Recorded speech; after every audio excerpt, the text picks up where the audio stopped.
Halo teman-teman, jumpa lagi dengan aku di channel Catatan Kimiaku. Pada video aku yang sebelumnya, aku telah menjelaskan video tentang macam-macam metode analisis yang biasa dilakukan di laboratorium. Pada video kali ini, aku akan menjelaskan khusus untuk metode analisis volumetri atau titrimetri. Ingin tahu lebih dalam tentang analisis volumetri? Yuk simak videonya ya sampai selesai. Berikut ini adalah definisi dari analisis volumetri dan titrimetri. Analisis volumetri adalah metode analisis kuantitatif yang didasarkan pada pengukuran volume. Sedangkan titrimetri adalah pengukuran volume dalam larutan yang diperlukan untuk bereaksi sempurna dengan volume atau sejumlah derajat yang akan ditentukan. Dalam setiap metode titrimetri, selalu terjadi reaksi kimia antara komponen analit dengan zat pendeteksi yang disebut titran. Reaksi dasar antara komponen analit dengan titran dinyatakan dengan persamaan umum berikut ini. Analit plus titran, reaksi menghasilkan hasil reaksi. Lalu apa saja persyaratan untuk metode titrimetri? Persyaratannya antara lain yang pertama, reaksi kimia berlangsung harus mengikuti persamaan reaksi tertentu dan tidak ada reaksi sampingannya.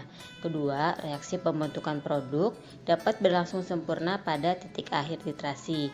Tiga, harus ada zat atau alat indikator yang dapat digunakan untuk menentukan titik akhir titrasi. 4. Reaksi harus berlangsung cepat sehingga titik ekivalen diketahui dengan cepat. Pada metode titrimetri, kita menggunakan larutan baku atau larutan standar. Larutan baku atau larutan standar adalah larutan yang diketahui konsentrasinya yang akan digunakan pada analisis titrimetri. Zat baku atau zat standar yang digunakan harus memenuhi syarat-syarat sebagai berikut. Yang pertama, mudah didapat dalam keadaan murni dengan kadar pengotor tidak melebihi 0,01% sampai 0,02%. Kedua, mempunyai rumus molekul yang pasti. 3. Harus stabil secara kimiawi, mudah dikeringkan dan tidak bersifat higroskopis. Dan terakhir, berat ekivalennya harus besar sehingga mudah ditimbang dan meminimalkan kesalahan akibat penimbangan. Larutan baku ini terdiri dari dua macam. Yang pertama larutan baku primer, yang kedua larutan baku sekunder. Apa itu larutan baku primer? Larutan baku primer adalah zat baku yang langsung dapat digunakan dalam titrasi sehingga dapat menentukan jumlah zat yang dianalisis. Contoh larutan baku primer: asam oksalat H2C2O4, natrium oksalat Na2C2O4, kalium bromat KbRO3, kalium iodat KiO3, NaCl, dan natrium karbonat Na2CO3.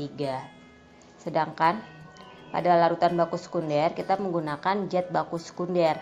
Zat baku sekunder adalah zat baku yang konsentrasinya harus dibakukan dengan zat baku primer. Contoh larutan baku sekunder adalah NaOH, KOH, kalium permanganat atau KMnO4, HCl, dan H2SO4. Dalam metode titrimetri kita mengenal berbagai macam jenis-jenis metode titrimetri, yaitu 1. Asidi alkalimetri, dikenal juga dengan titrasi asam basa. Titrasi asam basa ini didasarkan pada satu ekivalen asam atau basa yang menyatakan berat asam atau basa tersebut dalam gram yang dibutuhkan untuk melepaskan 1 mol H+ atau 1 mol OH-. Contohnya adalah penetapan kadar asam lemak bebas pada minyak goreng, di mana larutan titrannya menggunakan larutan NaOH atau larutan basa. Yang kedua yaitu reduksi oksidimetri atau titrasi redoks. Titrasi ini didasarkan pada reaksi reduksi oksidasi antara analit, zat yang konsentrasinya ingin diketahui, dan zat titran atau zat standar.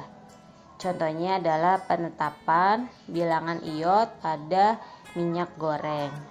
Ketiga adalah titrasi kompleksometri. Titrasi ini didasarkan pada pembentukan persenyawaan kompleks atau ion kompleks atau garam yang sukar mengion. Kompleksometri merupakan jenis titrasi di mana titran dan titrat atau analit saling mengkompleks, membentuk hasil berupa senyawa kompleks. Contohnya adalah penetapan logam seperti CaMg menggunakan larutan eta. Dan terakhir adalah titrasi pengendapan. Titrasi ini didasarkan pada pembentukan endapan yang terjadi antara titran dan analit. Hasil titrasinya merupakan endapan yang sukar larut. Misalnya adalah penetapan kadar NaCl dengan titrasi argentometri, yaitu titrasi yang menggunakan larutan AgNO3 atau perak nitrat. Demikian video kali ini, semoga bermanfaat. Sampai jumpa lagi di video selanjutnya. Terima kasih ya sudah menonton.